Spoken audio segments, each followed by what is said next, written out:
It seems to many that your government's approach to the United States and to President Trump has been appeasement, mannerly, polite. You've talked about the humility as a great Canadian virtue.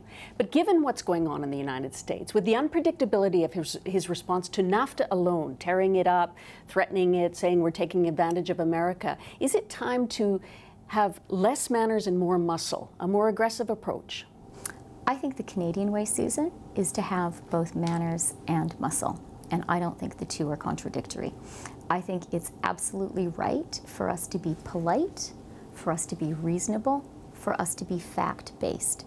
I also absolutely think we need to be absolutely firm and resolute in defense of the national economic interest. So will there be resistance? Are you going to have a pattern of resistance against them pushing Canada to get more benefit out of the NAFTA deal?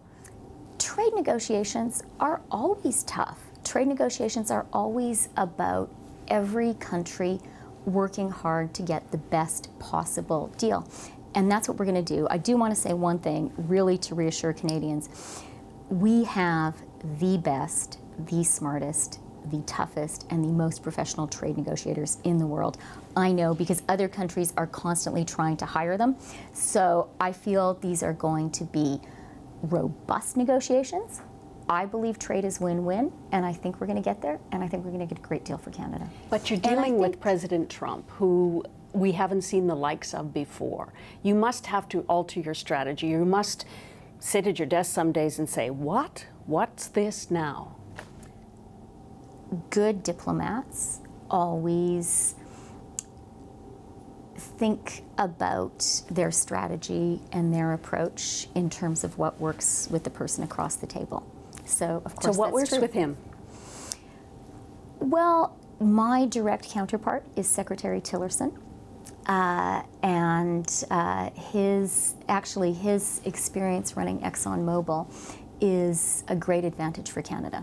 I said to Secretary Tillerson the first time I met him that I thought he was probably the cabinet secretary with the deepest knowledge of Canada and the Canadian economy, and he did not disagree.